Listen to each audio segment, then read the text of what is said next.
You don't quit because you're weak. You quit because you let discomfort make decisions for you. This audiobook is not here to motivate you. It's here to rewire you. When things get hard, most people hesitate, negotiate, and retreat. You will learn to do the opposite. You will learn to stay focused when resistance shows up, to move forward when progress is slow, and to execute without needing reassurance. Discipline is not a feeling. It's a skill, and you're about to build it. Chapter 1. Stop letting discomfort decide for you. Discomfort is not a warning. It is not a signal to stop. It is not evidence that something is wrong. Discomfort is the price of forward motion. Most people never learn this. They treat discomfort like an emergency, something to fix, something to escape. They feel resistance and immediately start asking questions they should not be asking. Is this worth it? Should this be easier? Maybe this isn't for me. That question is the mistake. Hard is not wrong. Hard is required. You have a choice. You always have a choice. You can let discomfort make decisions for you, or you can decide in advance that discomfort does not get a vote.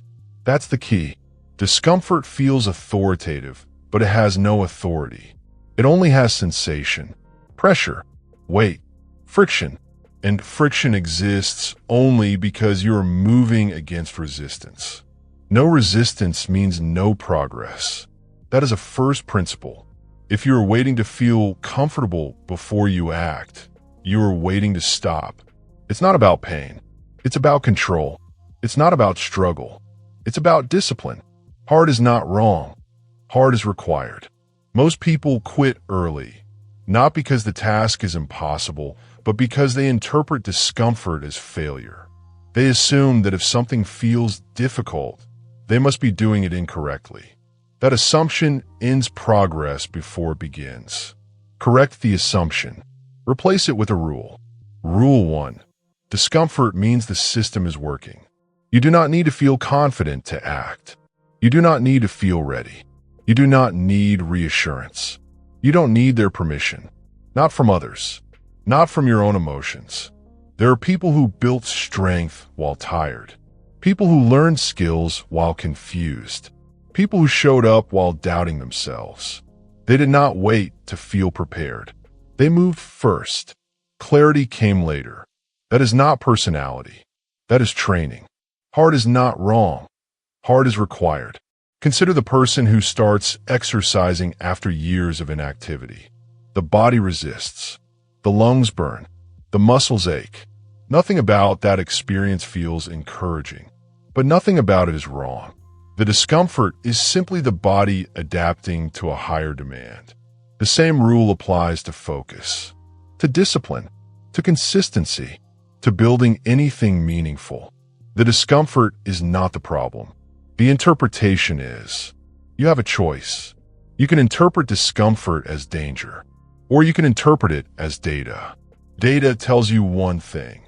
You are operating at the edge of your current capacity. That's the key. People who make progress do not eliminate discomfort. They normalize it. They expect it. They plan for it. They stop reacting to it emotionally and start treating it operationally. They ask a different question. Not, how do I get rid of this feeling? But what is the next action despite this feeling? That question restores control. It's not about avoiding pain.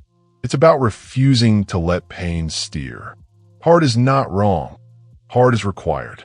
Here is the system. When discomfort appears, do not pause. Do not negotiate. Do not analyze your feelings. Execute the next smallest required action.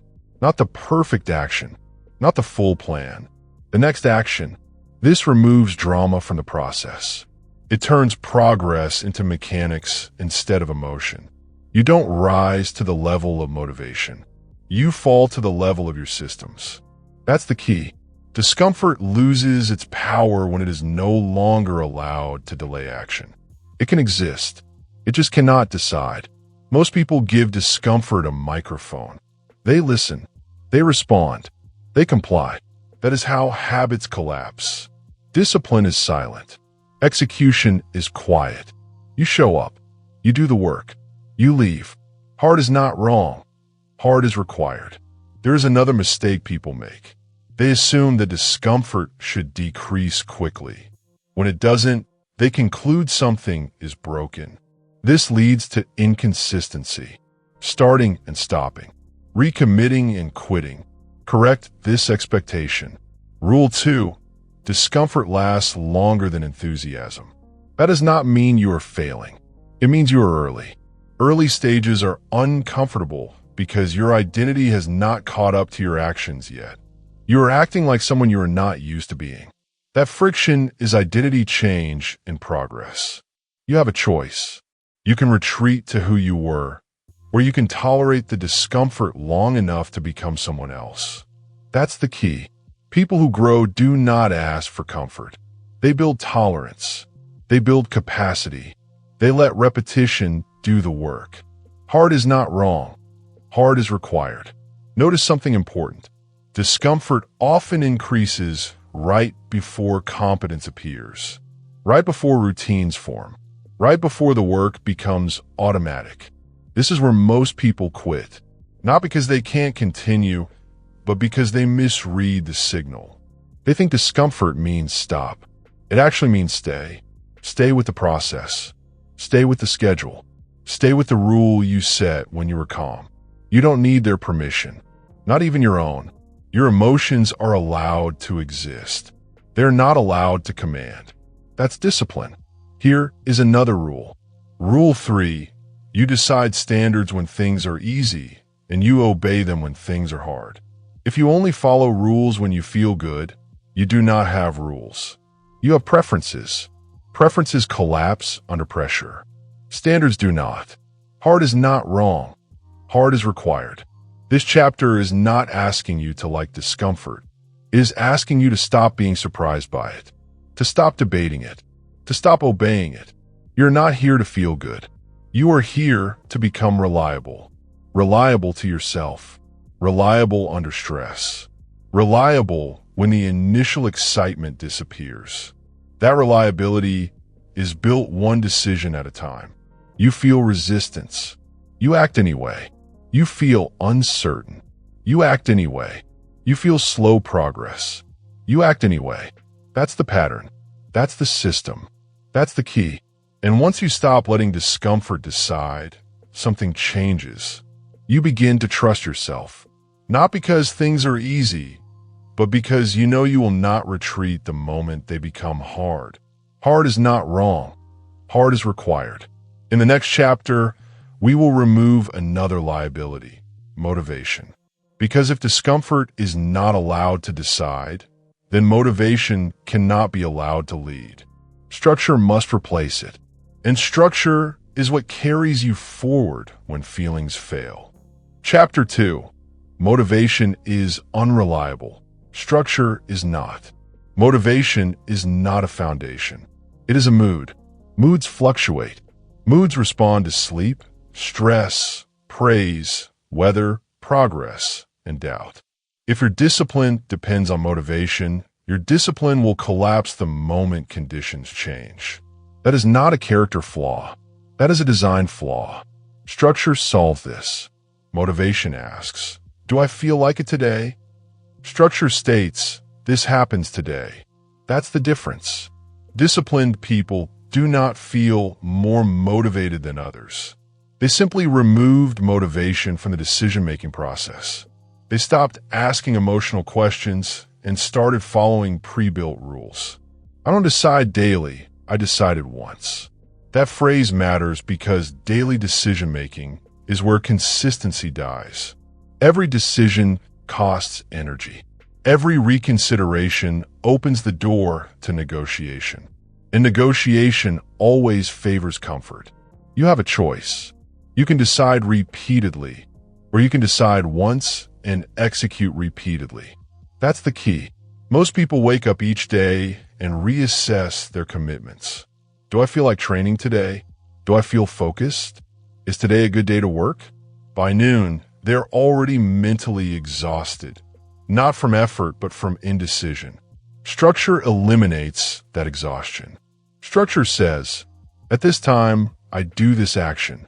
No debate, no interpretation, no emotional check-in. It's not about motivation. It's about compliance. Hard is not wrong. Hard is required. Consider someone who brushes their teeth daily. They don't need motivation. They don't need inspiration. They don't ask if it aligns with their mood.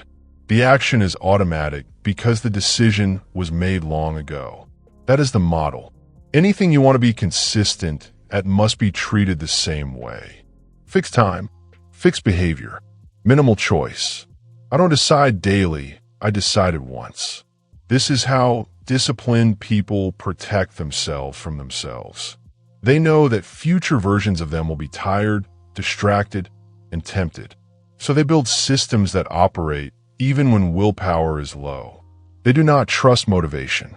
They design around its absence. That's the key. Here is the rule.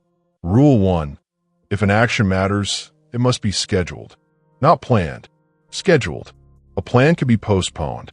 A schedule demands execution. You don't work when you feel like it. You work when the system says it's time. You don't need their permission. Not from your energy level. Not from your emotions. Hard is not wrong. Hard is required. Motivation also lies in another way. It convinces you that you need to feel ready before you begin. That preparation must come first. That conditions must be ideal. Structure ignores readiness. Structure assumes imperfection and proceeds anyway. That's discipline. Here is the second rule. Rule 2. Reduce the size of the decision until execution is unavoidable. Do not commit to working for 2 hours. Commit to starting for 5 minutes. Do not commit to finishing the project. Commit to opening the file. This is not a trick. It is a system. Starting is the only action motivation cannot resist once the barrier is low enough. And once you start, momentum replaces motivation. I don't decide daily, I decided once. Most people wait for motivation to appear before they begin. Disciplined people begin so that motivation becomes irrelevant. That's the inversion. It's not about feeling driven. It's about removing friction. Hard is not wrong. Hard is required. Structure also creates predictability. Predictability reduces stress. Stress reduction preserves focus. Focus compounds over time. This is why chaotic effort leads to burnout, while structured effort leads to endurance. Here is the third rule. Rule 3. Same action, same time, same conditions. Variety feels exciting, but weakens habits. Consistency feels boring, but it builds reliability. Boring is not a problem. Unstable is. That's the key. Disciplined people do not chase intensity. They protect consistency. They understand that long-term results come from average days executed without interruption. You have a choice. You can rely on motivation and accept inconsistency. Or you can rely on structure and accept discipline. One feels better in the moment. The other works. Hard is not wrong. Hard is required. Notice how this changes your relationship with effort. You stop asking, "Do I feel like this?" and start asking, "What does the system require?" This removes emotion from execution. Emotion can exist, but it no longer leads. You show up tired. You show up distracted. You show up uncertain. Because showing up is no longer a decision. I don't decide daily. I decided once. Here is another practical system. Rule 4. Attach new habits to existing anchors. You already have fixed points in your day. Waking up, eating, commuting, sleeping. Attach discipline to those points. After I wake up, I do this. Before I eat, I do that. This reduces cognitive load. Fewer decisions. More execution. That's the key. People who struggle with consistency often believe they need more willpower. They don't. They need fewer choices. Choice is where discipline leaks. Hard is not wrong. Hard is required. Let's correct one more misconception. Structure is not rigidity. It is freedom from chaos. When actions are decided in advance, Your mind is free to focus instead of argue. You stop fighting yourself. That alone conserves enormous energy. You don't need their permission, not even from the part of you that wants flexibility. Flexibility without structure becomes avoidance. Structure without motivation becomes mastery. I don't decide daily, I decide at once. As this chapter ends, understand this clearly. Motivation will visit occasionally. Structure stays. Motivation feels powerful. Structure is powerful. In the next chapter, we will address what happens when structure is in place, but doubt begins to speak. Because doubt will talk. And if you wait for it to quiet down, you will wait forever. The next skill is learning to work while doubt is present and to move without needing certainty. Chapter 3. Learn to work while doubt is talking. Doubt is not a problem to solve. It is a condition to work under. Most people believe doubt is a signal. They hear it and assume it means something is wrong. That assumption stops progress more effectively than failure ever could. Correct the assumption. Doubt is not evidence. It is noise. And noise increases when you're close to change. That's the first principle. Doubt does not fade with progress. It sharpens. It questions more aggressively when you are about to cross a threshold. Right before competence. Right before results. Right before identity shifts. Hard is not wrong. Hard is required. You have a choice. You can wait for doubt to disappear, or you can learn to work while it is present. That's the key. People who wait for certainty never move. Certainty is a reward for action, not a prerequisite for it. Clarity comes after engagement, not before. I move first. Clarity follows. That phrase is not motivational. It is operational. Doubt speaks in questions. What if this doesn't work? What if I'm wasting time? What if I'm not good enough? Those questions feel intelligent, but they are unproductive when asked too early. Early stage doubt is not analysis. It is avoidance disguised as thought. Disciplined people do not argue with doubt. They ignore it and execute the next step, not because they are confident, but because they understand sequence. Action precedes understanding. That's the key. Consider anyone who has learned a complex skill. In the beginning, nothing makes sense. Instructions feel abstract. Feedback feels confusing. Progress feels inconsistent. Doubt is constant. If they waited to feel sure, they would never begin. Instead, they repeat actions they barely understand until understanding appears. I move first. Clarity follows. This is not recklessness. It is respect for process. You don't need their permission. Not from doubt. Not from uncertainty. Here is the rule. Rule 1. Do not attempt to resolve doubt before acting. Resolution is a trap. Doubt cannot be reasoned away with more thinking. It recycles. It changes shape. It waits. Action interrupts it. You act, and doubt is forced to move from theory to reality. Only then can it be evaluated. Hard is not wrong. Hard is required. Most people reverse the order. They think first, then act. That works only when the task is familiar. When you're doing something new, thinking without action produces distortion. You imagine outcomes without data. You predict failure without evidence. That's not wisdom. That's fear wearing logic's clothing. I move first. Clarity follows. Here is the second rule. Rule 2. Shrink the action until doubt cannot stop it. Doubt thrives on scale. Big commitments.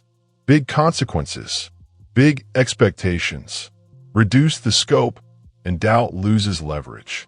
Do not decide to master the skill. Decide to practice for 10 minutes. Do not decide to change your life. Decide to change the next hour. This is not lowering standards. It is protecting momentum. Momentum beats doubt every time. That's the key. Doubt also lies about timing. It tells you to wait, to gather more information, to prepare more thoroughly, to revisit the decision tomorrow. Tomorrow is doubt's favorite word. Structure already decided when you act. Doubt is late to the conversation. I move first. Clarity follows. Here is the third rule. Rule 3. Treat doubt as background noise, not a command. You don't argue with background noise. You don't negotiate with it. You let it exist while you focus on the task. Doubt can speak. It cannot steer. This is a discipline skill. It must be trained. At first, doubt will feel loud. It will feel urgent. That urgency is false. It fades when ignored consistently. Hard is not wrong. Hard is required. Notice something important. Doubt often increases when you're doing the right thing, when your old identity feels threatened, when your comfort zone is shrinking. If you retreat at that moment, you reinforce the doubt. You teach it that speaking loudly works. If you act anyway, you weaken it. That's conditioning. You have a choice. You can train doubt to control you, or you can train yourself to move without silence. Silence is not required. Movement is. I move first. Clarity follows. Here is another system. Rule 4. Separate decision-making from execution. Decisions happen once. Execution happens daily. If you allow doubt to reopen decisions during execution, nothing stabilizes. You relive uncertainty every day. Decide your direction when calm. Execute regardless of mental weather. That's the key. Disciplined people do not seek reassurance mid-process. They do not poll their emotions. They do not ask for certainty while moving. They accept uncertainty as part of the cost. Hard is not wrong. Hard is required.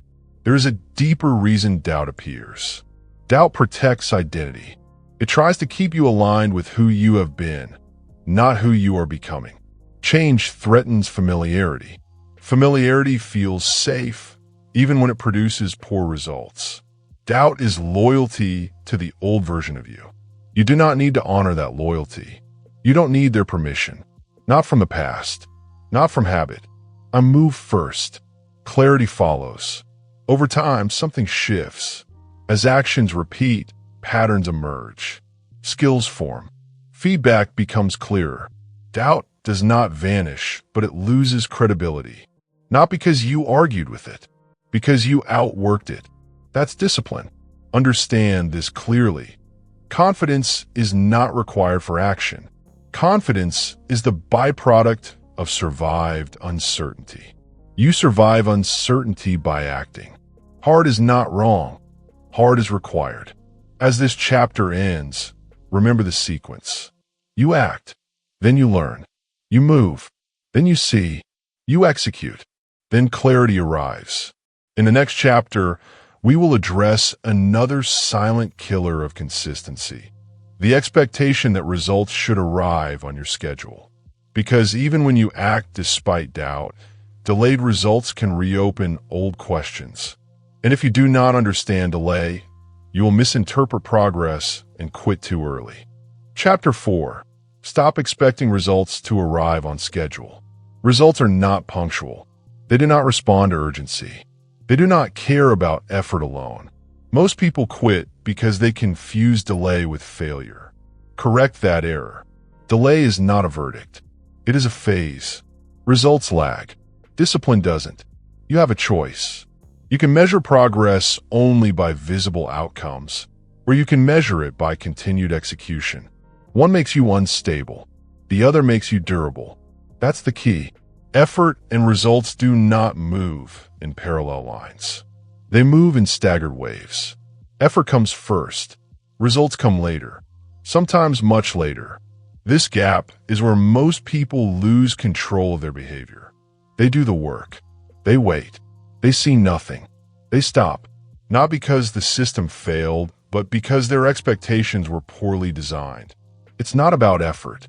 It's about patience under uncertainty. Results lag. Discipline doesn't.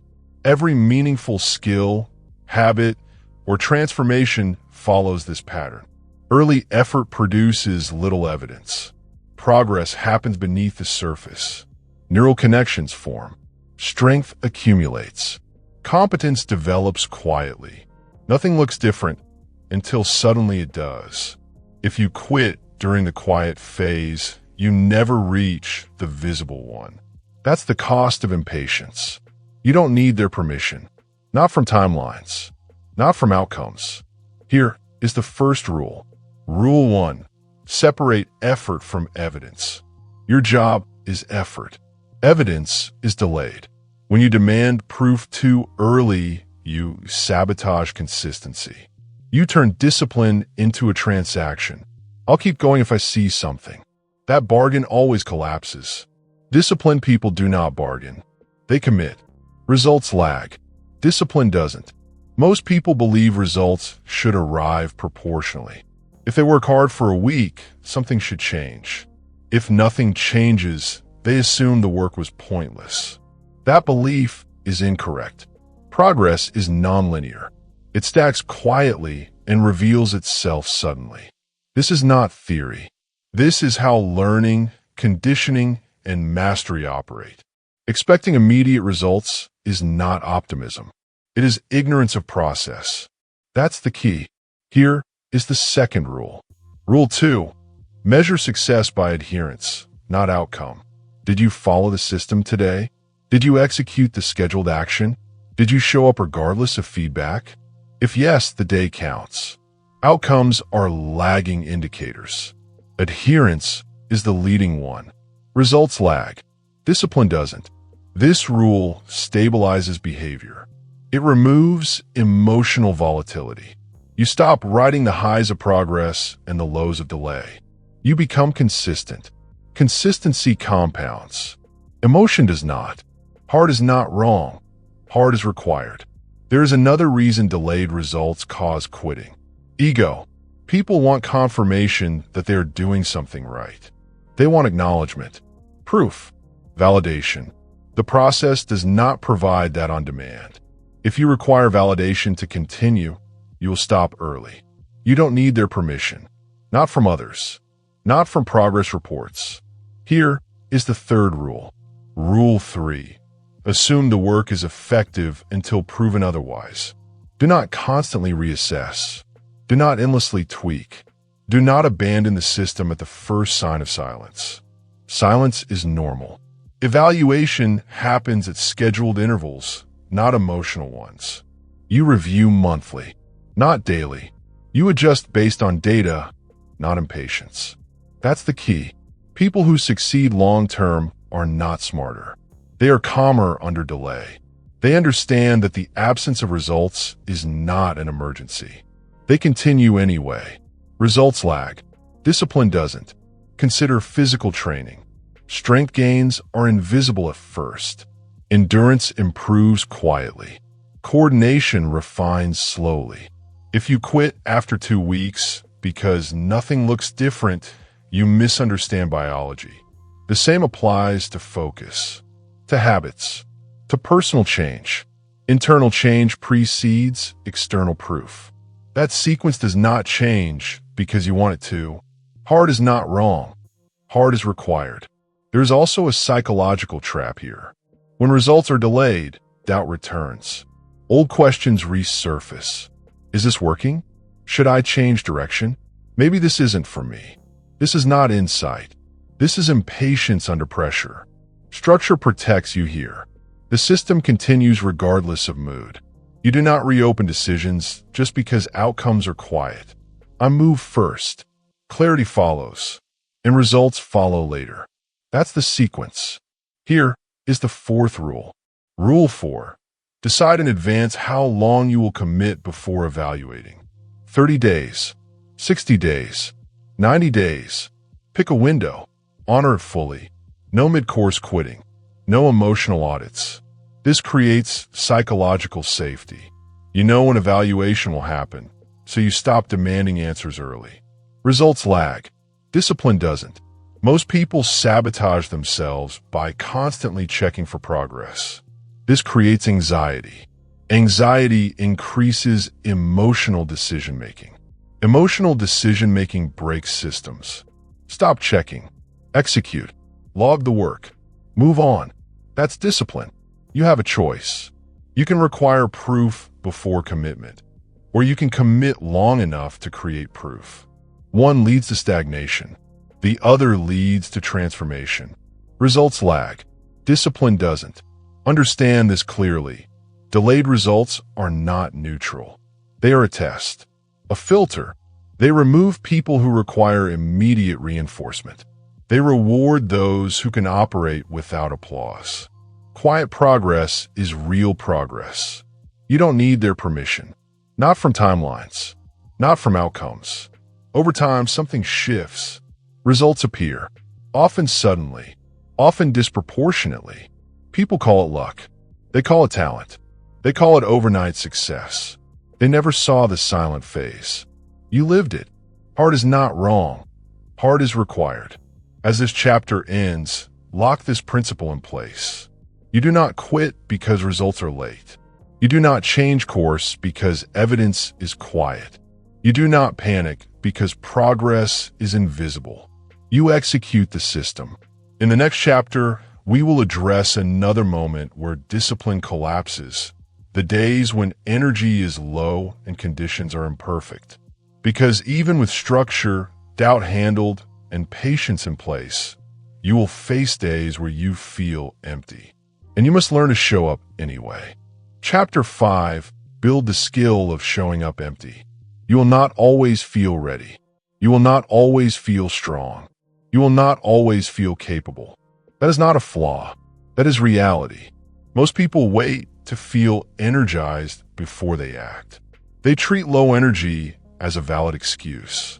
They assume effectiveness requires a certain emotional or physical state. That assumption destroys consistency. Correct it. Energy is variable. Discipline is not. I show up how I am, not how I wish I felt. You have a choice. You can condition your behavior on how you feel, or you can condition it on what is required. One produces inconsistency. The other produces reliability. That's the key. There will be days when focus is dull, when confidence is low, when your body feels heavy, when your mind feels slow. These days are not anomalies. They are the majority. If your system only works on good days, it does not work. Hard is not wrong. Hard is required. Disciplined people do not expect to feel optimal. They expect to feel average or worse. And they design systems that function anyway. They remove the requirement to feel ready. I show up how I am, not how I wish I felt. Here is the first rule. Rule 1. Separate performance from presence. You are not required to perform at your best every day. You are required to show up. Presence is the standard. Performance fluctuates. When you demand high performance on low energy days, you create resistance. When you demand presence, execution becomes possible. That's the key. Most people skip entirely when they cannot give 100%. This is a false standard. It turns temporary depletion into total absence. 10% beats 0. Imperfect beats absent. Hard is not wrong. Hard is required. Consider someone who trains consistently. Not every session is strong. Some sessions are weak. Some feel pointless. But the body still adapts. The habit still reinforces. The identity still forms. Skipping breaks the chain. Showing up preserves it. I show up how I am, not how I wish I felt. Here is the second rule. Rule 2. Lower intensity, not consistency. When energy is low, reduce volume. Reduce duration. Reduce complexity. Do not remove the action. Shorter session. Slower pace. Simpler task. This keeps the system intact. Consistency builds capacity. Capacity restores energy over time. That's the key. Low energy execution is not failure. It is maintenance. And maintenance prevents regression. Hard is not wrong. Hard is required. There is another mistake people make. They interpret low energy as a sign to reassess direction. They question goals. They doubt the system. They reopen decisions. This is emotional reasoning. Fatigue does not mean misalignment. It means you are human. You don't need their permission. Not from tiredness. Not from mood. I show up how I am, not how I wish I felt. Here is the third rule. Rule 3. Decide your minimum acceptable action in advance. On your worst days, what is the smallest version of the task that still counts? Define it now, not later. This removes friction when energy is low. You already know what to do. No debate, no guilt, no collapse. That's the key. Disciplined people are not harsh with themselves. They are precise. They know the difference between excuses and limits. Limits are respected. Excuses are ignored. Hard is not wrong. Hard is required. Showing up empty also trains a critical skill, operating without emotional reward. On low-energy days, there is no satisfaction, no momentum, no positive feedback. You do the work anyway. This builds something deeper than motivation. It builds trust. You begin to trust that you will not abandon yourself when conditions are poor. That trust compounds. I show up how I am, not how I wish I felt. There is a system behind this. Rule 4, track completion, not quality. Did you complete the action? Yes or no? Quality is irrelevant on depleted days. Completion preserves identity. Identity drives long-term behavior. This prevents self-judgment. It prevents spirals. It keeps you neutral and steady. That's the key. Most people judge themselves harshly on low-energy days. They label the effort as weak, unproductive, pointless. This judgment increases resistance the next time. Neutral execution removes that cycle. Hard is not wrong. Hard is required. Notice something important. When you show up empty repeatedly, your tolerance expands. What once felt exhausting becomes normal. Capacity grows quietly. Energy often returns after action, not before. Waiting for energy is backward. I show up how I am, not how I wish I felt. This chapter is not about forcing intensity. It is about protecting continuity. Momentum is fragile. It is preserved through presence, not peaks. You have a choice. You can require optimal conditions, or you can train under real ones. One builds fantasy. The other builds strength. Hard is not wrong. Hard is required. There will still be days you rest. Rest is part of the system. But rest is planned, not reactive. Chosen, not emotional. You rest because the system says rest. Not because discomfort asked for escape. That's discipline.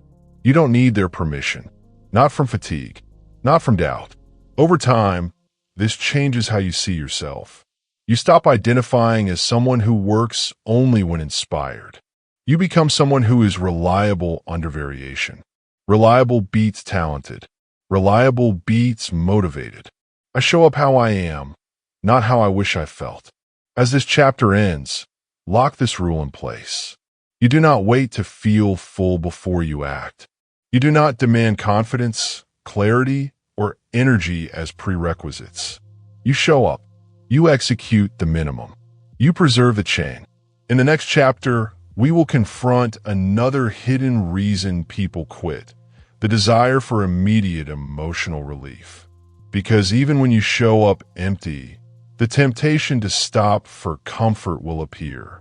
And if you don't understand the cost of that relief, discipline will erode quietly. Chapter 6. Replace emotional relief with long-term respect.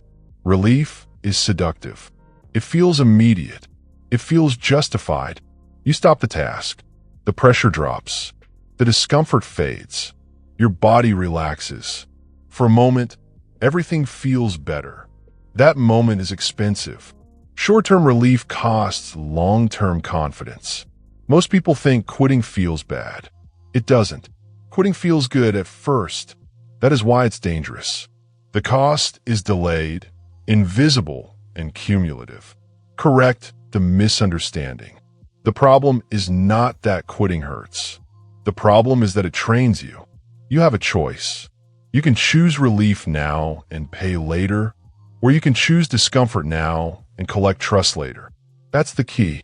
Every time you quit early, you send a message to yourself. Not consciously, behaviorally. The message is simple. I don't finish when it's uncomfortable. That message hardens into identity. Hard is not wrong. Hard is required. Discipline works differently. Discipline rarely feels good in the moment. It feels neutral, sometimes heavy, sometimes dull. But discipline produces something relief never does. Self-respect. Quiet, stable, durable self-respect. Short-term relief costs long-term confidence. Confidence is not loud. It does not come from hype or positive thinking. It comes from evidence. Repeated evidence that you do what you said you would do. Quitting erases that evidence. Follow-through accumulates it. That's the difference. Here is the first rule. Rule 1. Never evaluate discipline by how it feels in the moment. Relief feels good immediately. Discipline pays later. If you judge only by sensation, you will always choose wrong. Evaluate by trajectory. Where does this decision lead if repeated? That's the key. Most people live in reaction mode. They respond to discomfort by seeking comfort. They respond to stress by escaping. They respond to resistance by stopping. This pattern creates a life that feels manageable in the short term and disappointing in the long term. You don't need their permission. Not from comfort. Not from ease. Short-term relief costs long-term confidence. Here is the second rule. Rule 2. Delay relief until after execution. You do not remove pressure by quitting. You remove pressure by completing the task or reaching the stopping point you defined in advance. This trains patience under discomfort. Relief becomes a reward, not an escape. That's discipline. Hard is not wrong. Hard is required. Notice how this changes your relationship with effort. You stop asking, how do I feel right now? And start asking, what version of myself does this decision reinforce? That question cuts through emotion. Relief reinforces avoidance. Discipline reinforces reliability. Short-term relief costs long-term confidence.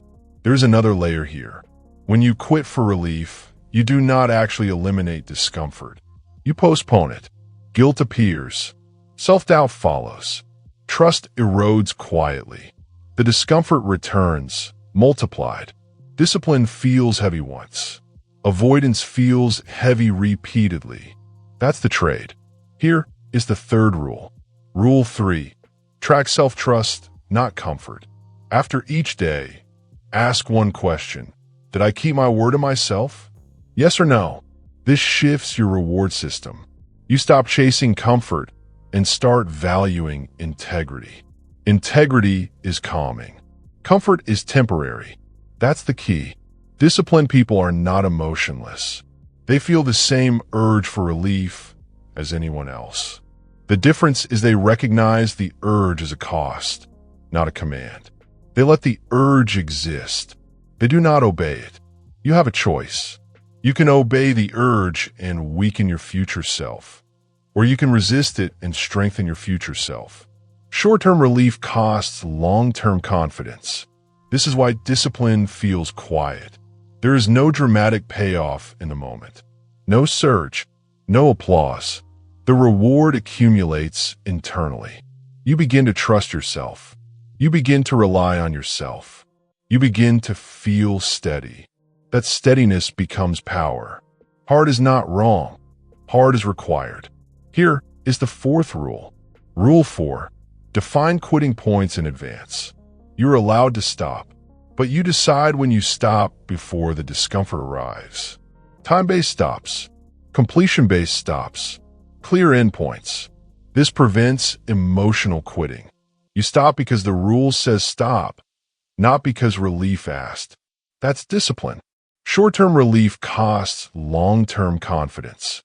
Most people quit without a rule. They stop at the peak of discomfort.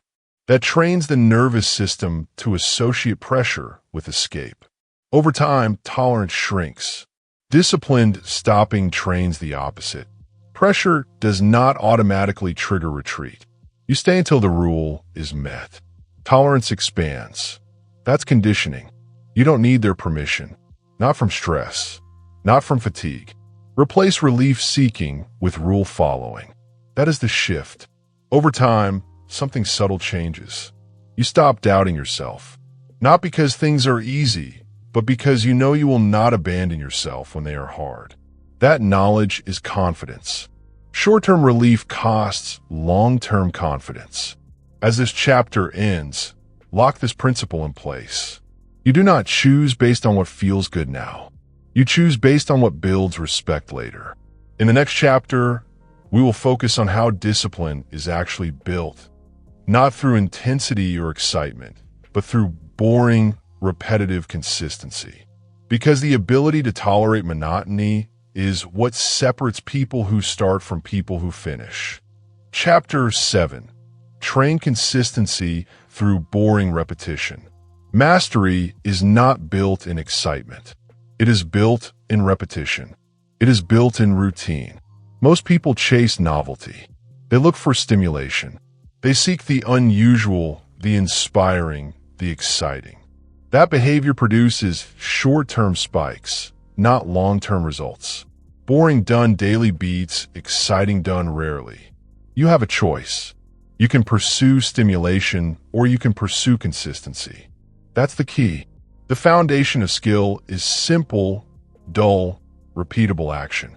The same movement, the same habit, the same step over and over. The brain adapts.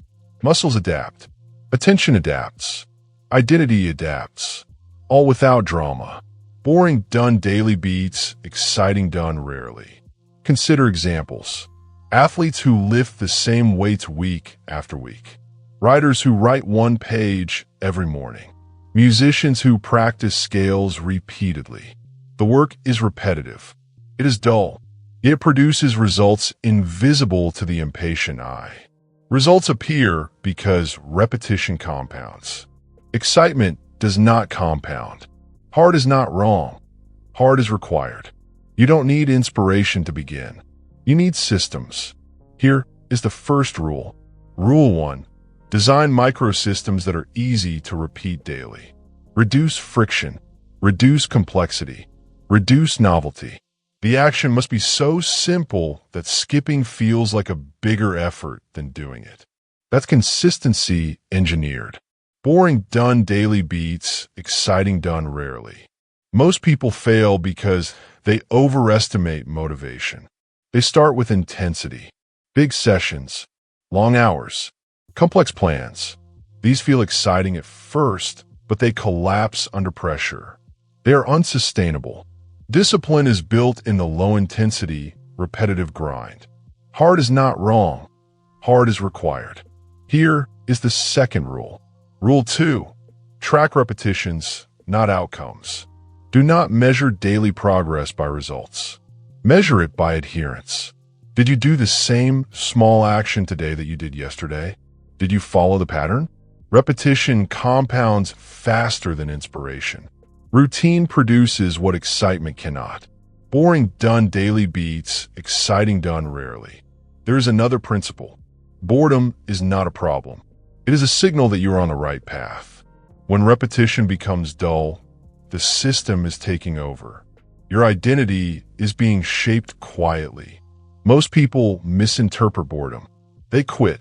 They seek novelty. They restart. This resets the compounding effect.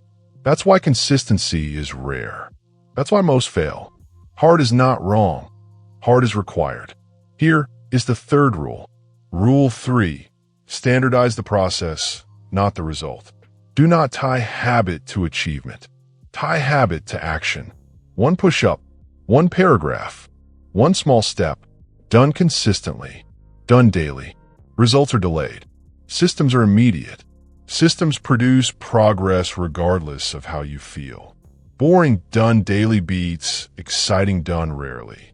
Notice how this shifts mindset. You stop chasing peaks. You stop seeking the high of completion or visible success. You focus on execution. You focus on consistency. You focus on showing up. Execution compounds. Excitement evaporates. Discipline remains. Hard is not wrong. Hard is required. Here is the fourth rule. Rule 4. Embrace monotony as training. When repetition feels tedious, continue. That tedium is where identity forms, where habits cement, where resistance is overcome. The mind adapts to durability, not stimulation. Do not confuse discomfort with failure. Do not confuse boredom with irrelevance. Boring done daily beats exciting done rarely. This chapter is also about systems that protect against deviation. Anchor new habits to existing routines. Morning, evening meals, commute. Any consistent marker works. Attach the habit and execute automatically. Remove choice. Remove debate. Remove reliance on willpower. That is the engineering of consistency. You have a choice. You can chase excitement and fail, or you can embrace repetition and grow. Hard is not wrong. Hard is required. Boring done daily beats exciting done rarely. Over time, repetition trains more than skill. It trains patience, endurance, and identity. You stop seeing effort as temporary. You begin seeing it as character.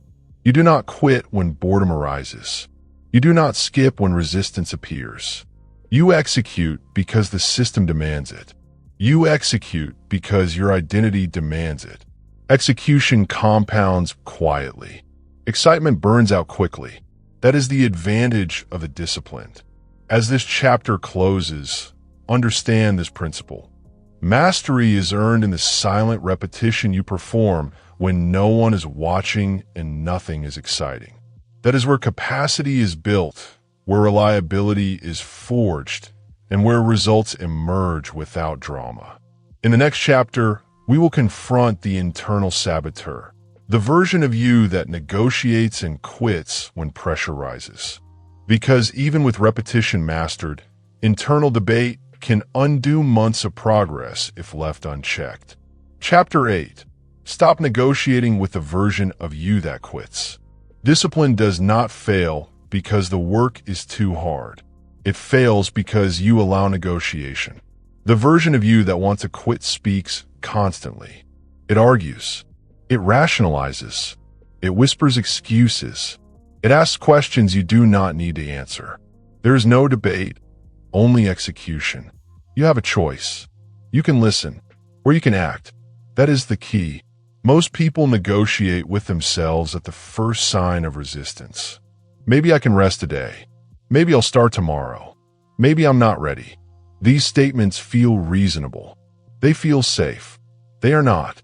Negotiation is the enemy of momentum. Negotiation is the slow erosion of identity. Every compromise you allow strengthens the quitter within. Every decision you execute without debate strengthens the disciplined self.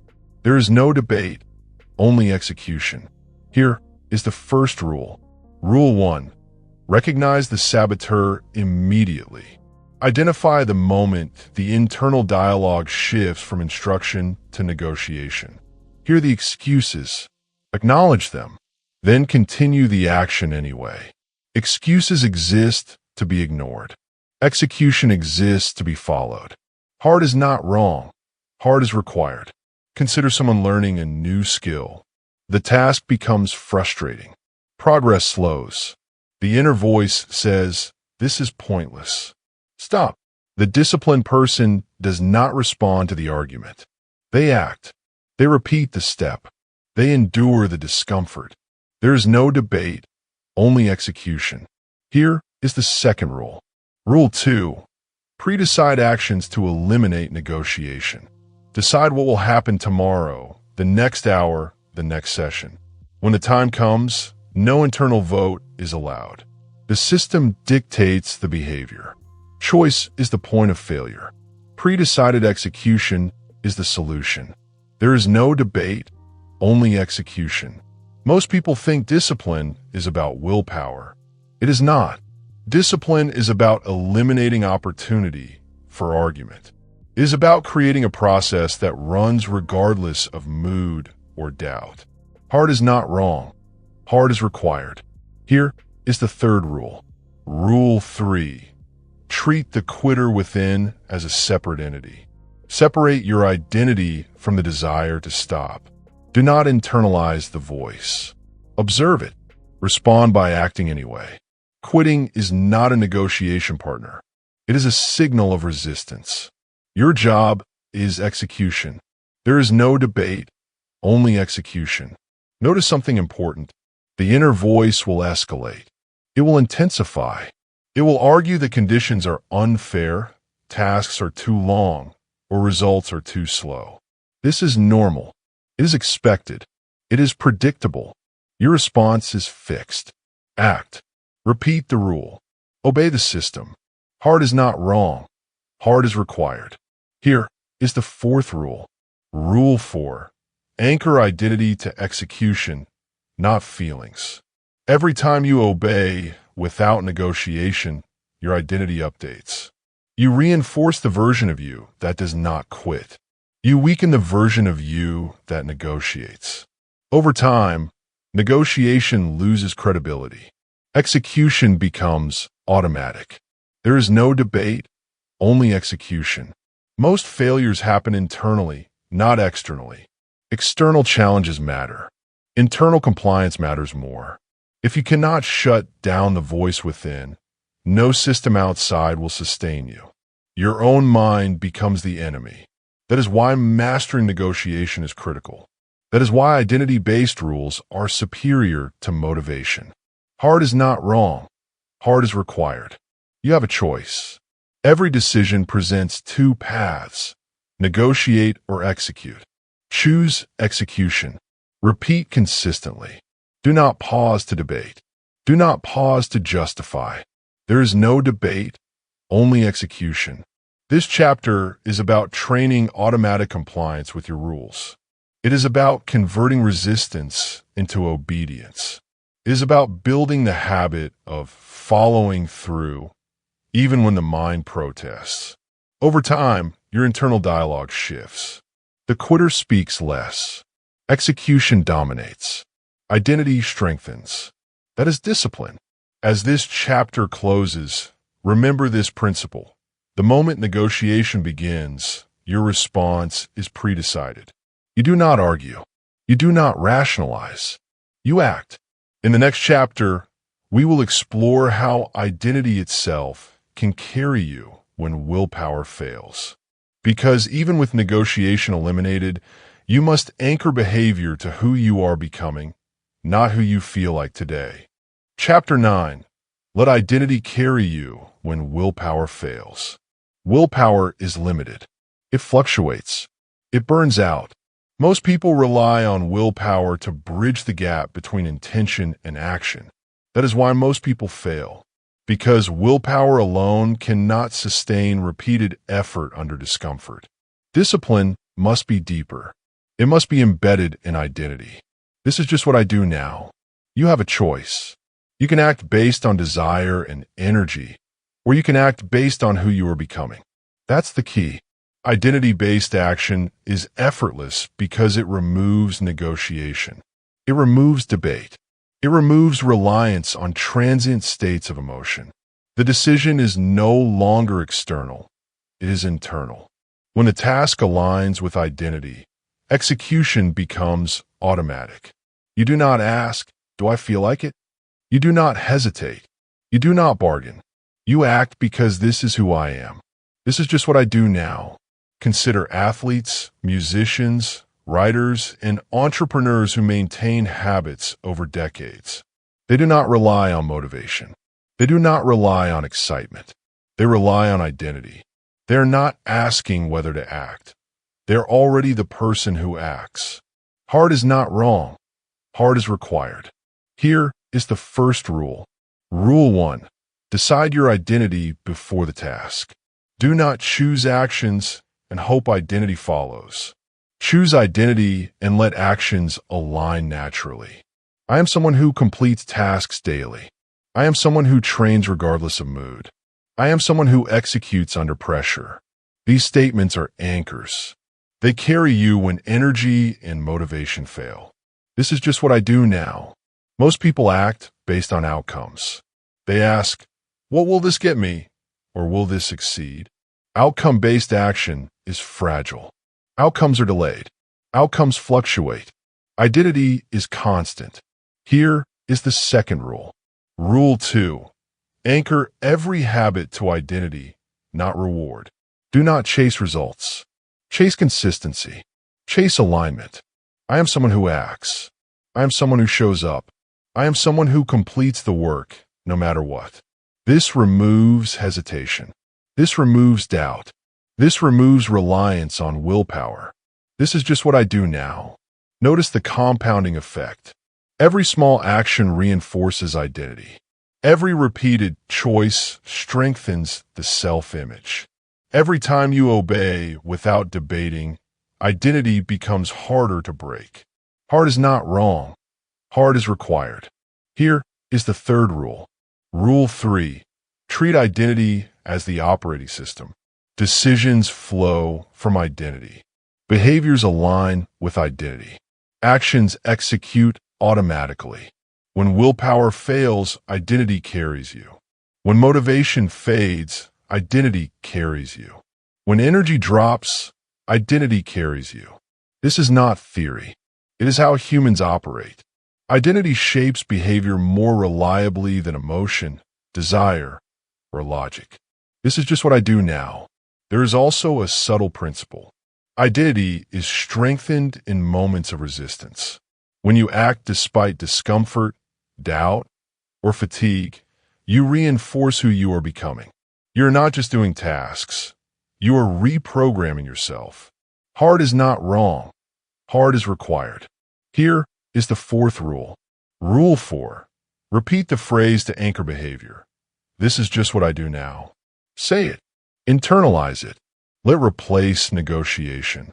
Let it replace justification. Let it become automatic. When the urge to quit appears, respond. This is just what I do now. When resistance grows, respond. This is just what I do now. When progress feels slow, respond. This is just what I do now. Identity does the work. Willpower is no longer required. Most people ignore identity. They rely on luck, motivation, or effort. They collapse when conditions are imperfect. You're not most people.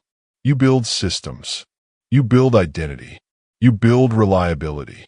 This is just what I do now. Notice how behavior shifts. You stop debating. You stop negotiating. You stop relying on fleeting feelings. You act because that is who you are. Execution becomes automatic. Consistency becomes inevitable. Resistance becomes secondary. Hard is not wrong. Hard is required. Over time, you become someone who cannot quit easily. Not because of strength, not because of luck, not because of desire, but because your identity carries you. It is internalized. It is steady. It is unquestionable. This is just what I do now. As this chapter closes, lock this principle firmly in place.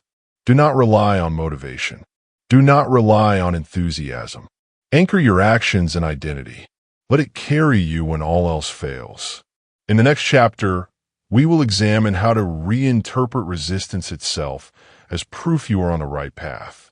Because even when identity carries you, external challenges and pressure will continue to test you. How you perceive those tests determines whether you grow or plateau. Chapter 10. Use resistance as proof you're building something real. Resistance is not a warning. It is a measurement. It is feedback. Most people interpret resistance as a signal to stop. They feel pressure and assume something is wrong. That assumption leads to quitting. Correct the assumption. If it's hard, it's working. You have a choice. You can see friction as an obstacle, or you can see it as confirmation. That's the key. Resistance exists because you're moving beyond your comfort zone. You're stretching skills. You are expanding identity. You're doing work that matters. Pressure is proportional to growth. Difficulty is proportional to impact. If it's hard, it's working. Consider anyone who builds mastery. The early stages are invisible. The work is heavy. Feedback is scarce. Others may question your methods. You may question your own progress. This is normal. This is expected. This is a signal that you're on the right path. Here is the first rule. Rule 1. Reframe discomfort as proof. Every time effort feels unusually difficult, interpret it as evidence that you are progressing. You are challenging old habits, old limitations, old identity. The system is functioning. You are functioning. If it's hard, it's working. Most people stop at the first sign of pressure. They interpret difficulty as danger. They retreat. They remain safe. Nothing changes. Nothing grows. You are not most people. Here is the second rule. Rule 2. Let resistance guide focus, not fear. Use difficulty as a compass. Ask, where is this challenging me? Where is my identity being stretched? What must I reinforce to succeed? Do not ask, should I quit? Do not ask, is this too much? If it's hard, it's working. Hard is not wrong. Hard is required. There is another principle. Resistance is a constant companion on meaningful work. It is not optional. It is part of the process. Accept it. Anticipate it. Build systems that carry you through it. Resistance tests your standards. It tests your rules. It tests your commitment. Passing the test strengthens identity. Failing it erodes trust. Here is the third rule. Rule 3. Respond to resistance with execution, not reaction. When pressure rises, do not debate. Do not pause for reassurance. Do not complain. Act. Continue. Maintain the chain. Use the moment to reinforce that you do not quit. If it's hard, it's working. Notice how your perception changes. What once felt threatening now feels informative. What once triggered doubt now triggers analysis of your next step. Resistance becomes a guidepost instead of an enemy. Hard is not wrong. Hard is required. Here is the fourth rule. Rule 4. Anchor reflection to growth, not comfort. After facing difficulty, ask, what did this resistance teach me? How did I respond? Did I honor my system and identity? These reflections reinforce resilience. They reinforce trust. They reinforce forward motion. If it's hard, it's working. Most people avoid reflection. They react emotionally. They let difficulty convince them to retreat. You do not. You use it as proof that you are building something real. You have a choice. Every obstacle is either a stop sign or a confirmation. Choose confirmation. If it's hard, it's working. Discipline is invisible during growth. Effort is silent. Resistance is persistent. Results are delayed. The process feels heavy. Identity is forged quietly. This is why so few complete what they start. You are not most people. Hard is not wrong. Hard is required. If it's hard, it's working. Lock this principle into place. See friction as feedback. See struggle as progress. See difficulty as proof you are building something that lasts. And now, before you close this audiobook, remember, the chain you built from showing up in discomfort, acting without motivation, honoring your system, and letting identity guide you, protect it. Keep building. Keep showing up. Keep executing. If you found this training valuable, hit subscribe. Each week, we release deep, actionable audiobooks like this, designed to condition your mind, build discipline, and transform how you operate when it's hard. If it's hard, it's working.